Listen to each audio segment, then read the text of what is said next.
하나님 아버지 감사합니다. 예수가 그리스도 되신 그 비밀 속에 모든 것 있음을 알게 해주심 감사합니다.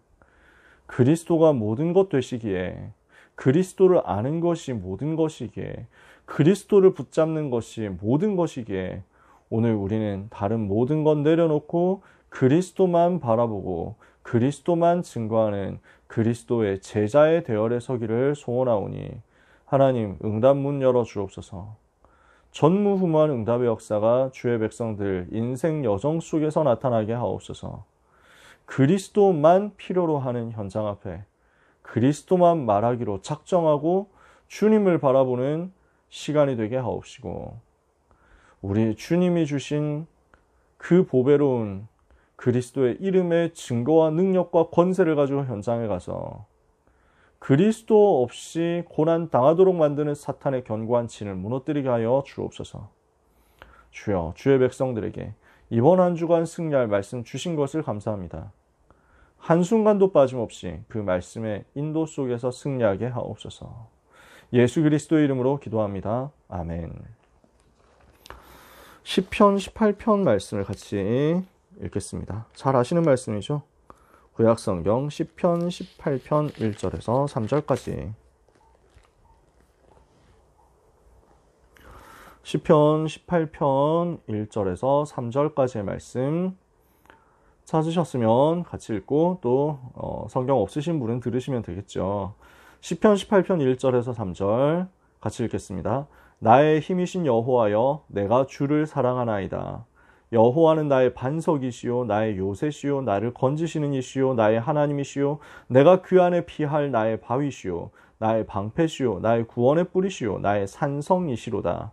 내가 찬송받으실 여호와께 아뢰리니 내 원수들에게서 구원을 얻으리로다.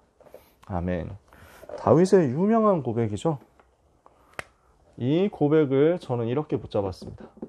그리스도가 선포되는 나의 망대 세팅이죠. 그리스도가 집중적으로 선포되는 망대를 세운다는 것은 원수의 세력을 물리치고 여호와께서 나의 방패, 나의 검, 나의 산성, 나의 요새, 나의 바위 되시는 것을 누리는 것입니다.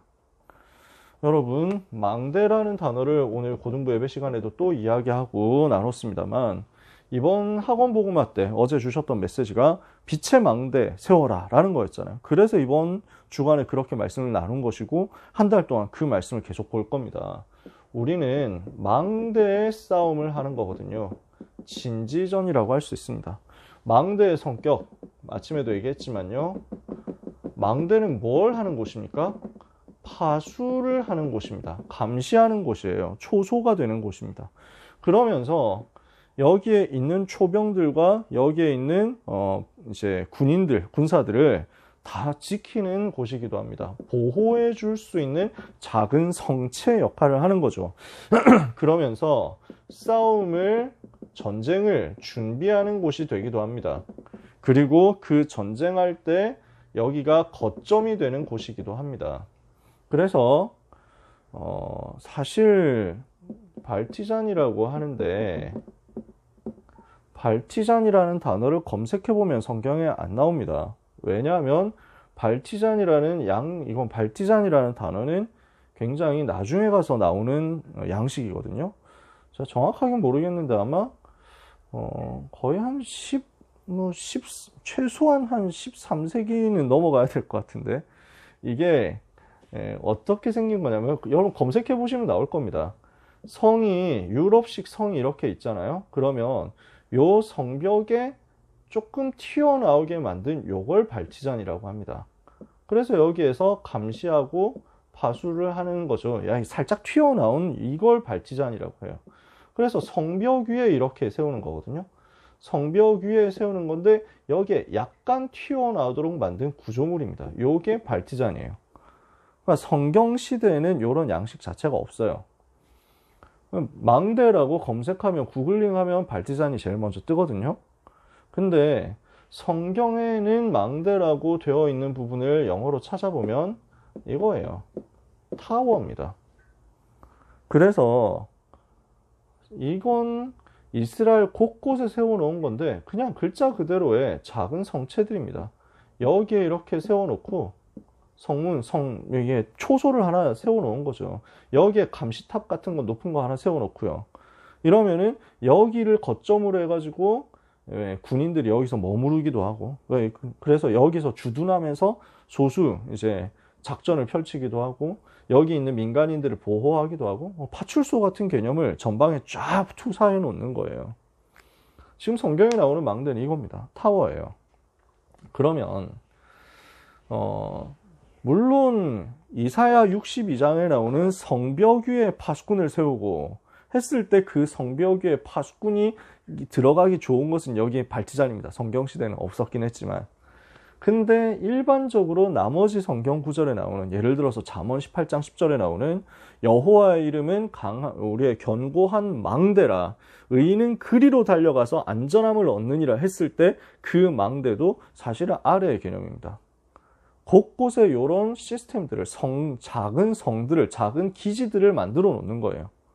여기서 감시도 하고, 여기서 보호도 받고, 여기서 전쟁 준비도 하고. 그러니까 전쟁 준비한 기록이 아가서 4장 4절이잖아요.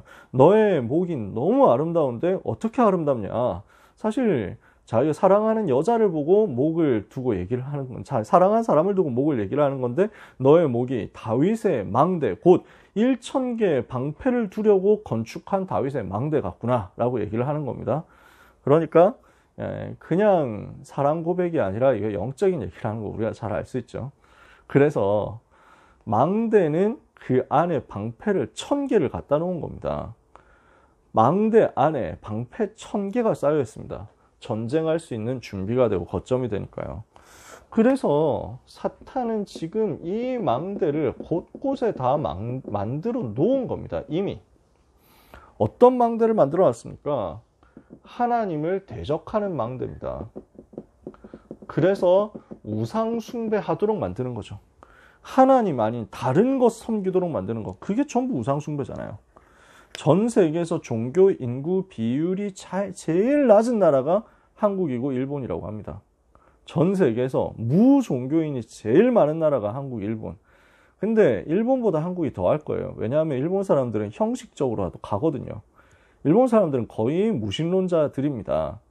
거의 종교, 영적인 걸 안 믿습니다. 안 가지고 있고요. 근데 이 사람들은 그 속에 삶이 문화가 되어 있거든요. 신사 참배하는 거 당연히 하고요. 그래서 결혼식은 또 교회에서 하는데 교회가 숫자 모자라니까 희한하게 교회같이 만들어 놓고 합니다. 저는 그래서 일본 여행 다니다가 야, 이런 곳에 어떻게 교회가 이렇게 크게 있냐 감동받아가지고 찾아보면 그거 다 예식장이더라고요. 교회가 아니에요. 십자가까지 걸어놨는데 교회가 아니에요. 그래놓고 나중에 죽을 때 장례식은 또 항상 불교식으로 치릅니다. 이 사람들은 종교는 없다고 하는데 굉장히 종교적으로 생활하고 있습니다. 한국 사람이 제일 종교가 없는 민족일 겁니다. 현 시간으로요. 근데 나 종교도 없고 신도 안 믿는데 무슨 우상숭배냐? 아니죠. 우상숭배 제일 많이 하는 나라인데요. 성공이 우상이고 물질이 우상이고 명예 권력이 우상이고 다락 문화가 우상이고 지식이 우상이고 사상이 이념이 우상이잖아요. 이렇게 되어서 살아가면서 하나님을 대적하도록 만들어 놨거든요. 그러면서 교회 안에, 기독교인 안에 그리스도가 오직 되는 것을 방해하는 겁니다.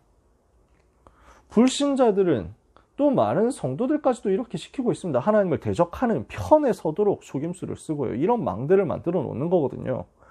그러니까 곳곳에 이런 망대를 뭘로 세워놨냐면, 그래서 실제 우상숭배라는 망대를 만들어 놨고요. 그 다음에 또 어떤 망대를 곳곳에 세워놨냐면 여러 가지 쾌락, 타락 망대 세워놨고요. 하나님을 대적해서 스스로 높아진 모든 지식과 이론으로 망대를 세워놨고요. 그러면서 이게 권력이 되어 있고, 권력을 얻기 위해서는 이런 것도 하고 저런 것도 하고 뭐든지 다 할 수 있는데 그 중에 하나님 대적하는 것 쪽으로 가야 표가 되니까 요즘은 그쪽으로 많이 간단 말이에요. 이 속에서 나오는 것들이 뭐냐면 지금 시대에 뭐 여기에 섞여 있는 부분이지만 이런 거에 섞여 있는 거거든요. 마약이라든지 동성애라든지 이런 여러 가지들 있죠.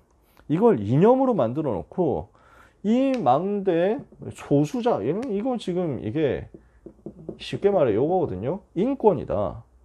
소수자의 인권을 보호해야 된다. 지금 이렇게 만들어 놓고 여기에 얻어 걸리도록. 아, 기독교는 지금 소수자를 혐오하는 집단 아니냐. 소수자 혐오하는 집단하고는 절대로 얘기하지 않겠다. 왜 죄 없는 이 약한 사람들을 핍박하고 억압하느냐. 역사적으로 항상 억압받아왔던 이 동성애자들 보호해줘야 되는 거 아니냐. 왜 그들이 성적 취향이 다르다는 이유만으로 우리에게 배척받고 혐오받고 차별받아야 되느냐.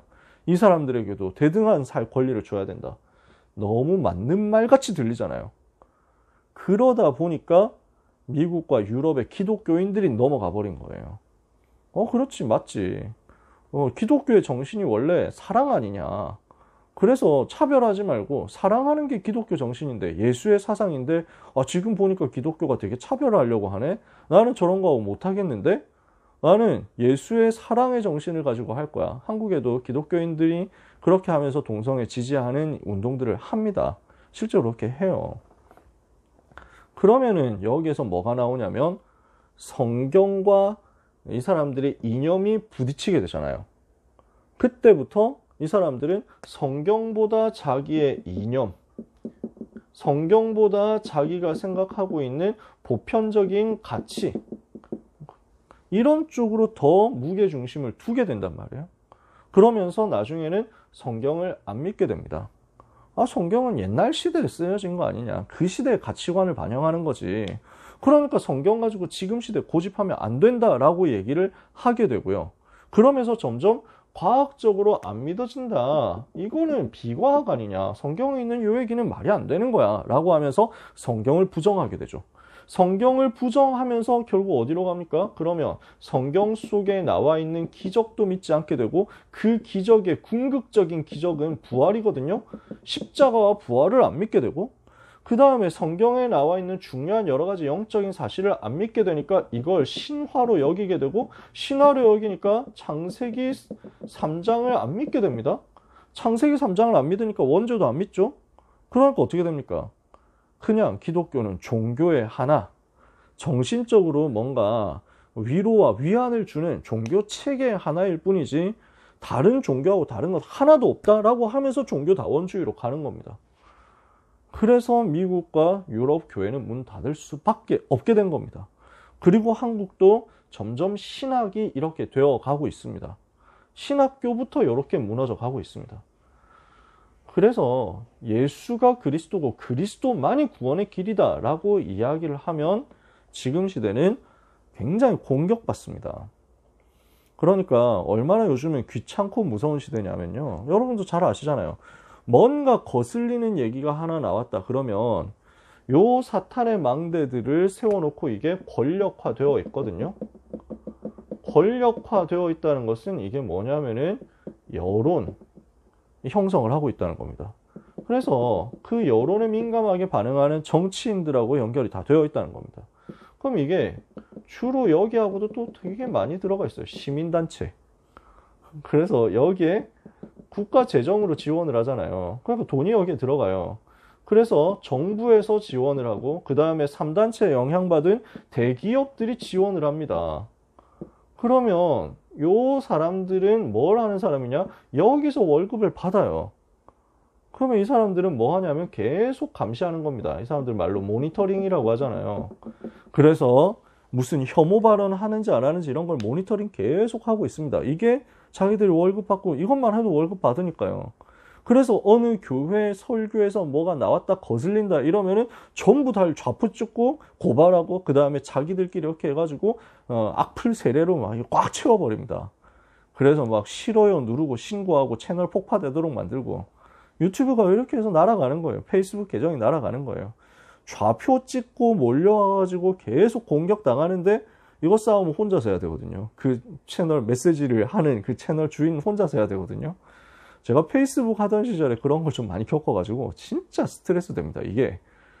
그래서 멘탈이 좀 강하면은 좀 그나마 나은데 저는 멘탈이 약한 사람이어가지고 공격받으면 이것 때문에 짜증이 나고 막 분노가 막 치밀어 오르는 거예요. 그러니까 부작용이 뭐냐면 빨리빨리 대답이 생각이 안 나. 실시간으로 지금 댓글 싸움을 해야 되는데 이게 생각이 안 나니까 뭔가 이제 막 욱하는데 이게 조리 있게 말이 안 나오고 그러면 이 사람들은 또 떼거지로 그때다 해가지고 더 몰려와가지고 대답 못하죠 이러면서 막 역시 혐오 맞죠 하면서 뭐 이런단 말이에요. 그래서 며칠 지나면은 그때 이거 대답을 하면 되는데 이런 생각납니다. 그래봐야 늦죠. 이러니까 마음 약한 사람, 귀찮은 사람은 이제 싸움 자체를 싫어하는 거예요. 그냥 좀 욕먹고 끝나면 다행인데 계속 공격 들어오고 미국, 유럽 같이 차별금지법 통과된 데서는 소송 들어오고요. 보통 일이 아닙니다. 교회 무너뜨리겠다는 거예요. 교회 문 닫게 만들겠다는 거예요. 그게 지금 무서운 일이에요. 하나님을 대적하는 일을 하면서 월급 받는 시대. 한국에 얼마나 그런 시민단체 많이 있습니까? 찾아보면 되게 많아요. 미국, 유럽 이쪽은 더 많아요. 한국에서도 퀴어 축제 한다고 하면 미국 대사관에서 그 축하 성명 내고 그 다음에 대사관에 무지개 깃발 꽂고 이렇게 하는 거 여러분 많이 보셨죠? 그렇게 합니다. 그게 자기들은 정의라고 생각하기 때문입니다.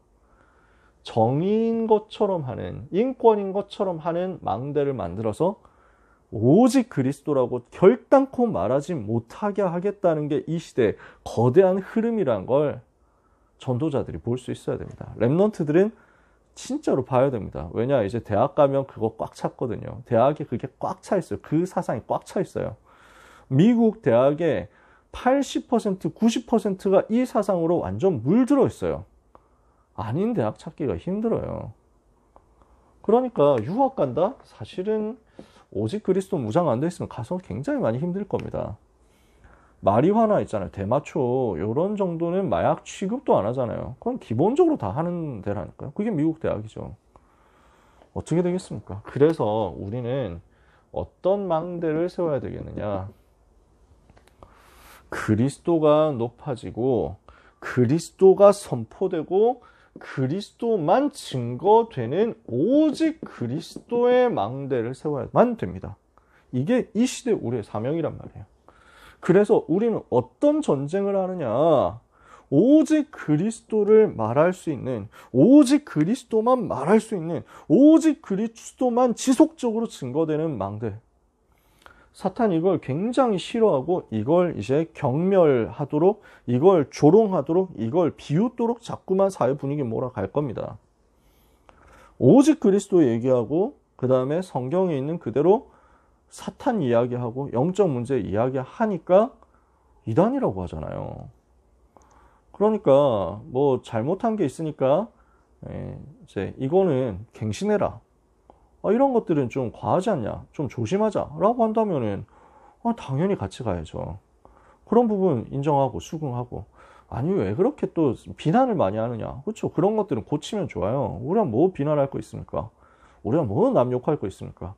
저도 요즘 되게 그런 것들 많이 회개합니다. 저는 처음 복음 받을 때부터 좀 많이 다락방 핍박받고 이단 누명 쓰고 이랬던 것이 욱해가지고 제가 많이 핍박하고 다녔거든요. 복음도 없는 게 지금 무슨 교회냐 이러면서 막 혼자 고등학생 때부터 워낙 그렇게 살았어요. 네. 지금 와서는 정말 귀한 분들 많이 있는데 내가 너무 세게 말했구나 이런 생각 많이 합니다. 소중한 분들, 한국과 세계교회 아직도 복음 사랑하고 오직 그리스도 말하는 분들이 있기 때문에 같이 가야겠다 생각 항상 합니다.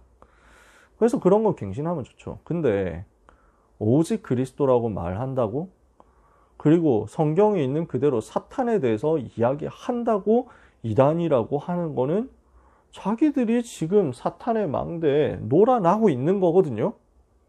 그거에 대해서 우리는 타협해 줄 수가 없어요. 그 얘기를 한다고 이단 누명을 쓴다면 우리는 계속 이단을 할 수밖에 없어요. 왜? 우리가 사람을 기쁘게 해야 되겠습니까? 하나님을 기쁘시게 해야 되겠습니까? 하나님께 좋게 해야 되겠습니까? 사람에게 좋게 하기를 구해야 되겠습니까? 바울은 얘기하잖아요. 우리가 사람이 좋게 하려고 한다면 그리스도의 제자 아니라고요.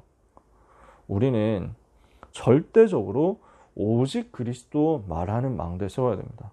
오직 그리스도만 증거하는 망대 세워야 됩니다. 그러니까 지금 그리스도 없는 그리스도인, 이렇게 너무 많은 사람들이 속아 넘어가고 있는 겁니다. 그러니까 구약시대 유대교인들, 유대교회가 이렇게 해서 실패됐잖아요. 그리스도를 기다린다고 하는데 그리스도 오셨는데 못 알아봤잖아요. 자기들이 생각하는 그리스도는 그게 아니거든요. 선민사상 꽉 차가지고 유대 나라를 세계 제1의 나라로 만들어줄 그 메시아니까. 그 메시아를 기다리는 정통파 유대인들이 아직도 있습니다. 소수예요. 숫자는 많지 않아요. 근데 이 사람들 굉장히 특이한 사람들이거든요. 이 사람들은 이스라엘에 안 삽니다. 이 사람들은 여러 곳에 망명해서 살아갑니다. 그러면서 반이스라엘, 지금 이스라엘 나라 있잖아요. 그 이스라엘 나라를 반대하는 운동을 적극적으로 합니다. 그래서 이란 같은 나라 가가지고 지금 있는 이스라엘 나라는 가짜니까 없애야 된다. 이렇게 얘기를 합니다. 왜 그러냐면, 진짜 이스라엘 나라는 이렇게 무슨 테오도르 헤르츠 이런 사람들이 벤구리온, 다비드 벤구리온 이런 사람들이 만들어내는 나라인 현재 이스라엘 아니라는 거예요. 이 사람들은 메시아가 와서 이방인들 싹 다 무릎 꿇리고 그 다음에 만들어내는 나라가 진짜 이스라엘 나라인데 지금은 저거 이스라엘 아니라면서 이렇게 하는 겁니다. 이게 제일 정통파 원리주의자들입니다. 그 다음 정통파들이 이스라엘 나라 안에 살고 있는 하레dim이라는 사람들입니다. 숫자가 그렇게 많지는 않은데 이 사람들한테 많이 이렇게 정치적인 캐스팅 보트가 있어가지고 많이 관심을 받죠. 유대 교회는 지금도 그러고 있습니다. 그러니까 무너질 수밖에 없는 거였어요. 복음 받은 초대 교회 안에도 할례 받아야 된다라고 주장하는 과거의 메인 사람들이 있었습니다.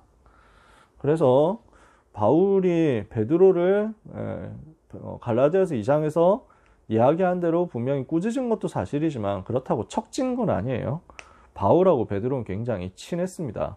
어느 정도 친했는지는 천국 가서 봐야 되겠지만 저는 제가 개인적으로 봤을 때는 굉장히 친했다고 생각합니다. 왜냐하면 바울의 중요한 제자들 중에 마가 같은 제자가 있죠. 바울하고 동역했던 제자 중에 실라가 있죠. 근데 이 사람들이 전부 베드로에게도 연결이 다 되어 있고요. 베드로는 마가를 보고 아들같이 생각했고요. 마가복음은 실제로 베드로가 전한 메시지를 옮긴 것이라고 생각하고 있어요. 그 다음에 베드로 전서인가 베드로 후서인가 보면은 베드로와 형제 실루아노가 지금 너희에게 문안한다. 지금 동역하고 있다는 걸 알 수 있어요. 그러면 아니 마가 실라 바울하고 같이 뛰던 사람들인데 왜 베드로와 같이 뛰었냐? 그 말은 이 사람들이 같이 뛰고 있었다는 얘기예요. 로마에서 같이 사역했다는 거죠. 반별 다락방 하면서 제가 이 부분을 얘기한 적이 있습니다. 성경 66권 가지고 반별 다락방 할 때 얘기를 했었어요. 제 상상입니다만 저는 아무래도 맞을 것 같다고 생각합니다. 우리 다락방 전도 운동 하는 사람들만 이해할 수 있는 부분이다라고 저는 생각하는데 바울이 로마에서 사역할 때 이미 로마 제자들을 다 미리 파송해 놓은 상태죠. 로마서 16장 일꾼들을 현장에서 훈련시켜서 로마로 먼저 보냈어요. 이 팀들이 바울이 오기 전에 먼저 사역 다 해놨어요. 이전 캠프를 다 해놓은 거예요. 예비 캠프 해가지고 이 속에서 현장 시스템 딱 세워놓고 여기서 구원받은 그 영접운동 계속하고 그 중에서 사명자 나왔고 진짜 훈련시킬 요원 나왔다 하면은 바울에게 데리고 갑니다. 바울은 나중에 죄수의 몸으로 왔기 때문에 셋집에서 나갈 수가 없습니다. 하지만 자기에게 오는 사람은 다 만날 수 있습니다. 현장 사역 다 할 수 있어요. 그래서 오는 사람들만 데리고 사역해도 될 수 있도록 세팅이 다 되어 있는데 그래서 로마 복음화를 집 밖으로 나가지 않으면서 다 했거든요. 근데 한 가지 아쉬운 게 있는 거예요. 현장에서 목회가 필요한데 그러니까 세례 주고 그 다음에 성찬식 하고 뭐 이런 것들 있잖아요. 그런 부분 예배 인도하고 하는 것들 그건 바울이 할 수가 없는 거예요. 지금 바울은 셋집에 감옥에 갇혀 있는 상황이니까. 이러니까 바울이 제 생각에는 베드로를 불렀을 것 같습니다. 여기에서 사역할 사람 필요하다. 좀 와달라고. 목사님이 오시면 여기 지금 문들이 너무 많이 열렸는데 뛸 사람 너무 필요하니까. 그래서 베드로 전서에 보면은 지금 바벨론에 있는 교회가 너희에게 문안한다 라고 썼거든요. 이거는 암호문 같은 겁니다. 로마에서 썼다라는 것이 정설입니다. 실라와 마가는 지금 로마에 같이 있거든요. 근데 베드로가 바벨론 저 멀리 가가지고 얘들은 이 사람들하고 같이 전도한다? 이게 말이 안 되는 거예요. 지금 바벨론이라는 것은 여기에서 암호를 쓴 겁니다. 지금도 우리 옆에 있는 C국에서는 이런 식으로 암호 씁니다. 목사님이라고 하면 안 되니까 카톡 같은 데서도 뭐 교수님, 사장님 이렇게 얘기하고요. 그 다음에 교회라고 쓰면 안 되니까 이번에 공장 하나 새로 세웠습니다. 뭐 이런 식으로 합니다. 그런 식으로 암호문 쓰는 거예요. 그래서 베드로가 현장에서 목회하면서 바울이 이제 붙여주는 겁니다. 베드로는 로마 처음 와가지고 사역해야 되는데 지금 시스템 어떻게 띄우냐. 그래서 신라를 통해서 이미 세팅된 시스템에 대해서 베드로한테 다 넘겨주고요. 그 다음에 베드로 입장에서는 다 뛰는 건 너무 좋은데 통역이 필요하다. 지금 내가 라틴어 못하지 않냐. 로마 가면 라틴어 해야 되는데 걱정하지 마십시오. 목사님, 마가가 통역 잘합니다. 붙여드릴게요. 이렇게 해가지고 로마에서 같이 다닌 겁니다. 저는 거의 틀림없다고 봅니다. 두 사람이 아주 친해요. 그러니까 베드로 후서 제일 3장에 보면요. 우리 사랑하는 형제 바울도 너희에게 이것을 관해서 몇 마디 썼는데 좀 어렵다. 바울 메시지는 그때도 어려웠나 봐요. 그래서 어렵기 때문에 함부로 풀려고 하다가 시험 드는 경우 있는데 그렇게 고민하지 말고 억지로 풀려고 하지 마라 라고 당부하는 내용이 나옵니다. 저는 베드로가 바울하고 척졌다고 생각하지 않고요. 베드로가 세운 제자들이 전부 실패했다고는 생각하지 않습니다. 그 베드로 제자들이 다 지금 할례당이라고 하는 건 좀 비약적인 얘기라고 생각합니다. 그러나 확실한 건 거기서 베드로가 유대인들 눈치를 본 건 사실이었습니다. 여러 가지 눌리고 있었던 거죠. 바나바도 그들의 외식에 미혹되었다라고 하니까요. 그러니까 이 세력이 사실은 초대교회 안에서 굉장히 컸던 거예요. 그래서 바울은 이 팀들하고 사실은 많이 싸웠어요. 그러니까 이 팀들은 또 여론을 많이 몰아갔어요. 바울이 무슨 사도냐? 예수님이 직접 세운 사람 제자들만 사도지. 왜 지 마음대로 사도라고 하냐? 그래서 바울이 이것 때문에 고생을 많이 했어요. 자기가 사도일 수밖에 없는 이유에 대해서 변호하는 내용들이 많아요. 그러니까 여러 가지로 지금 부딪히는 거예요. 근데 사실은 그리스도가 오직이면은 다 넘어설 수 있는 건데 오직이 안 되어 있는 거죠. 그 가운데 중세 교회 있었고 지금 현대 교회가 이렇게 흘러가는 겁니다. 우리는 뭘 해야 되느냐? 갈라디아서 2장 20절 그리스도와 함께 내가 십자가에 못 박혔다. 그리스도로 끝내야 된다는 거예요. 왜냐? 그리스도로만 창세기 3장, 6장, 11장이 무너지니까요. 그리스도로만 이 땅의 재앙이 무너지니까요. 그리스도로만 이 땅의 저주가 근본적으로 무너지니까요. 그래서 시대마다 그리스도만 말하는 운동이 일어나야 흑암이 재앙이 떠나간 겁니다. 대표적으로 몇 시대 얘기 나왔잖아요. 애굽 시대 6월절 양에 피 바를 때 블레셋 시대 미스바에 모여서 하나님께 온전한 번제 사무엘을 통해서 드릴 때 아람 시대 갈멜산에서 무너진 여호와의 제단을 수축하고 예배 회복할 때 바벨론 시대 이사야 7장 14절 오직 그리스도 그 메시지 원색 복음 회복할 때 초대교회 때 그래서 로마서 1장 16절 내가 복음을 부끄러워하지 아니하노니 복음 모든 믿는 자의 구원을 주시는 하나님의 능력이라 오늘 그리스도로 답 나야 됩니다. 그리스도로 끝나야 됩니다. 그리스도 없는 그리스도인 때문에 전 세계엔 너무너무 어려움 당하는 것을 이제는 끝내야 됩니다. 그리스도만으로 재앙 막을 수 있는데 그리스도인들이 그리스도가 없어지다 보니 전국 세계에 재앙 막을 사람이 없어진 겁니다. 이때 렘넌트를 하나님이 불렀다고요. 그리스도로 답 내라. 그리스도로 끝내라. 그리스도로 답 났는데 안 되면 어떡합니까? 그때는 시대 살리는 역사가 일어납니다. 고린도후서 12장. 그리스도로 답 났는데 내 문제 해결 안 된다? 아니에요. 그게 세계 살리는 길이에요. 오늘 우리는 거의 복음이 아니기 때문에 현장에 거의 복음이 없기 때문에 다 없다라고 얘기하는 거 아닙니다. 다 없는 건 아닙니다. 분명히 복음 가진 사람들이 있습니다. 복음 살아가는 사람들이 있습니다. 근데 현장에서 전도하는 분들은 아시잖아요. 현장에서 사람들 만나보니까 알잖아요. 그리스도를 정말 안타깝게도 잘 모르고요. 그리고 그리스도에 관심이 없고요. 특히 너무 많은 목회자들이 그래요. 특히 좀 똑똑한 사람들이 그래요. 신학교 나와서 똑똑한 사람들이 오히려 신학교에서 하나님 대적하는 사상 너무 많이 배워가지고 분명히 다 그런 건 아닙니다. 진짜 귀한 분들이 있습니다. 전 진짜 만났기 때문에 얘기합니다. 하지만 복음이 있는 사람이 소수인 건 어쩔 수 없는 사실입니다. 그래서 우리만이 복음을 독점하고 있다. 이건 절대로 아닙니다. 우리는 전 세계에 있는 복음 살아가는 제자들과 같이 가야 됩니다. 그래서 오직 복음으로 흑암에 빠진 자에게 빛을 비추는 응답을 받아야 됩니다. 세계 살릴 응답 받게 될 것이기 때문에 우리는 빛 비추는 전도운동 계속해야 되겠습니다. 오늘 앞에서 이야기가 좀 많았죠. 자, 빨리빨리 진행을 해봅시다. 이제부터는요. 2부 앱에 유업을 이을 자 말씀 나왔습니다. 우리는 율법 아래 있는 초등학생이 아닙니다. 우리는 율법이 초등교사라고 바울은 표현하거든요. 초등교사. 옛날 성경에는 몽학선생이라고 표시합니다. 옛날 말이 조금 더 맞는데 몽학선생이라는 말을 요즘엔 전혀 모르니까 초등교사라고 쉽게 얘기를 해봅시다. 초등학생 수준을 가르치는 게 초등교사겠죠. 수준이 낮다 그 얘기를 하는 게 아니고요. 그래서 지금 여기서 초등교사라는 말이 조금 어색하다는 거예요. 몽학선생이라는 말이 옛날 말이라서 요즘엔 초등교사라고 봤는데 초등교사 되는 거 얼마나 어렵습니까? 교대 가는 거 진짜 어렵잖아요. 초등교사는 굉장히 훌륭한 분들이죠. 지금 그래서 몽학선생이라고 하는 게 조금 더 맞아요. 이게 몽학이라는 말은 유교적인 얘기인데 뭐 동몽선습 이런 거 들어보셨습니까? 몽구 뭐 이런 거 들어보셨습니까? 유교 경전이죠, 옛날에. 그러니까 아주 그냥 걸음마 떼는 걸 가르쳐 주는 그거. 그래서 빨간불일 때 길 건너면 안 돼요. 집에 오면 손 씻어야 돼요. 자기 전에 양치해야 돼요. 뭐 이런 거 얘기죠.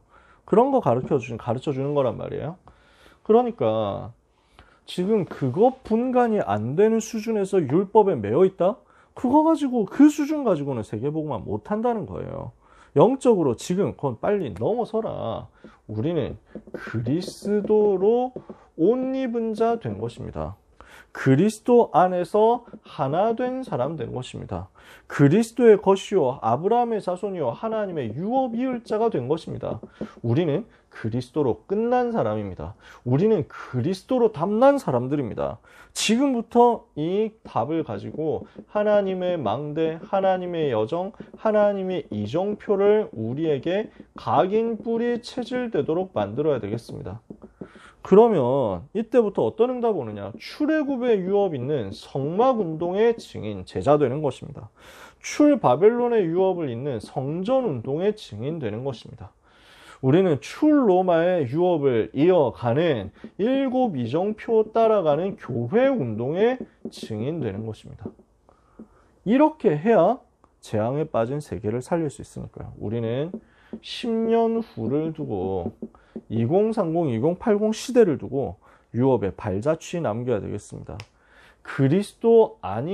그리스도가 오직 아니라고 하는 시대가 더 크게 올 거고 하나님을 대적하는 시대가 더 크게 올 건데 그때를 두고 그리스도로 담난 사람, 그리스도로 끝난 사람, 그리스도의 비밀 가진 유업 이을 자를 지금부터 준비해야 된다는 거예요. 그 준비 제대로 한 사람이 이사야였잖아요. 바벨론 시대에 대해서 예언한 사람이 이사야. 뭘 했습니까? 이사야 혼자 한 건 아니고 예레미야 선지자 같이 했죠. 예레미야 선지자가 이제 한참 뒤에 사람이죠.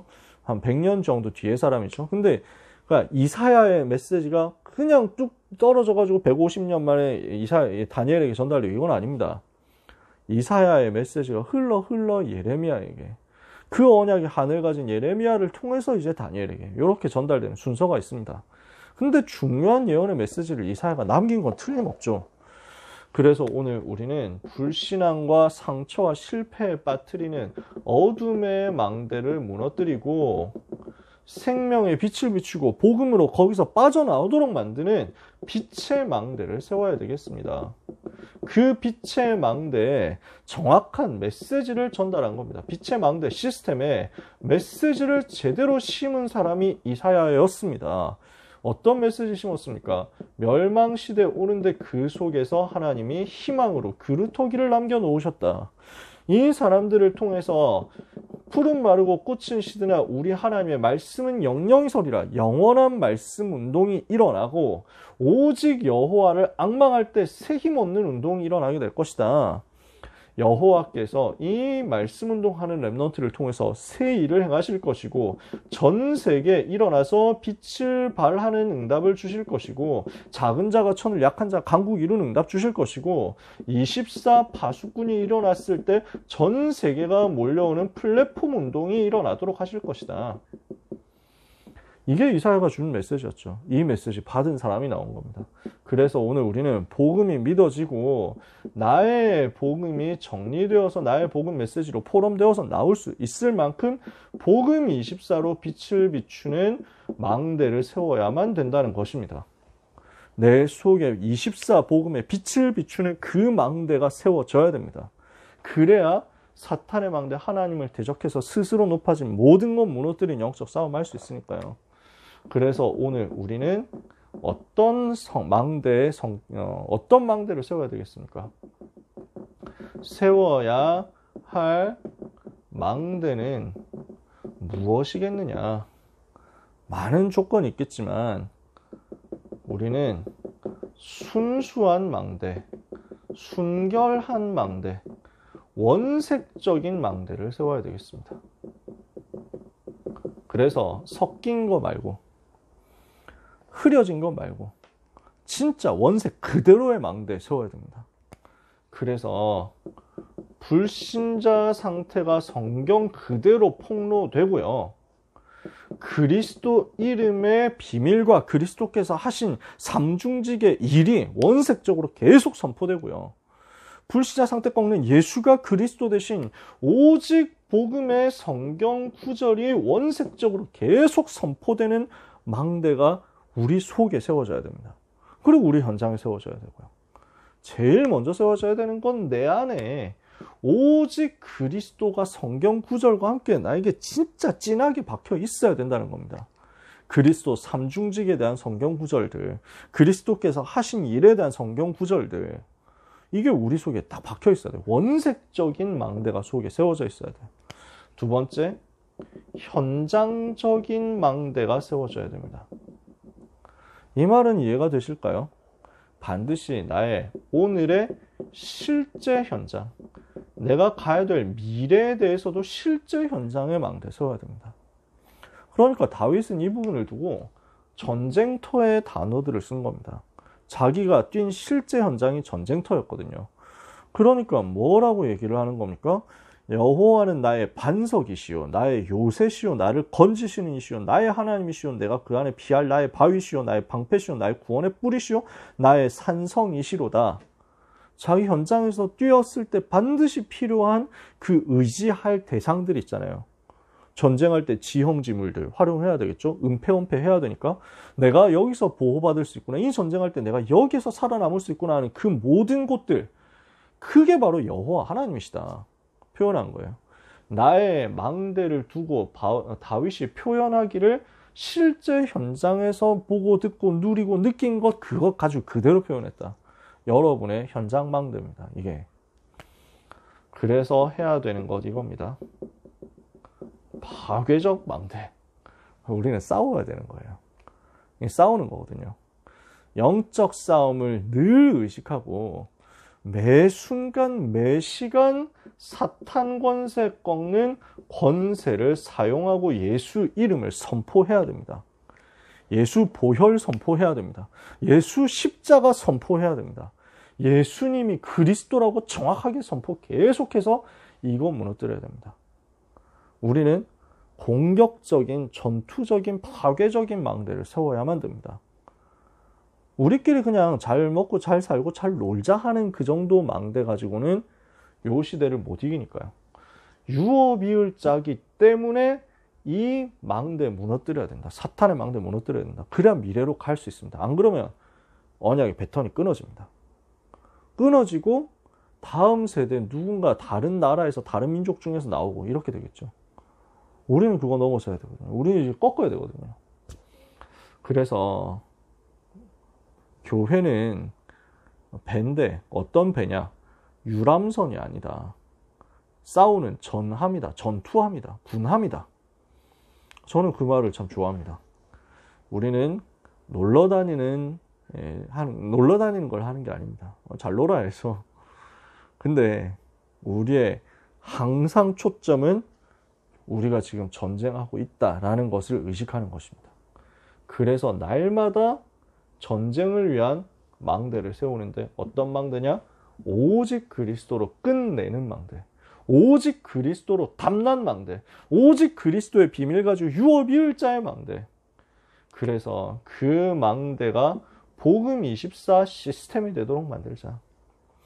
오늘 원색적 망대, 현장적 망대, 공격적, 파괴적 망대 세우는 여러분들에게, 이걸 세우기로 결단한 기도 제목 잡는 여러분들에게 그리스도 없는 그리스도인들 살릴 수 있을 만큼의 응답, 유업을 잇는 응답, 미래를 향해서 영원한 말씀 운동의 메시지를 붙잡는 응답이 임하게 될 줄 믿고 축복합니다.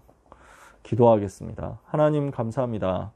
사랑하는 렘넌트들, 전도자들 붙들어 주사 나의 힘이 되신 여호와여, 내가 주를 사랑하나이다 고백하게 해 주옵소서. 여호와가 나의 반석, 나의 피할 바위, 나의 산성, 나의 요새, 나의 방패 되심을 날마다 고백하게 하여 주옵소서. 예수님만이 사탄과 죄와 지옥에서 우리를 건져내신 그리스도시요, 예수님만이 마귀의 머리를 박살내신 그리스도시요, 살아계신 하나님의 아들이심을 고백하는 축복을 주의 백성들이 날마다 누리게 하옵소서. 그 복음이 나에게 들려지는 나의 망대가 우리 속에 세워지며 이 복음이 현장으로 전달되는 현장 망대가 세워지는 역사가 있게 하여 주옵소서. 예수 그리스도의 이름으로 기도합니다. 아멘.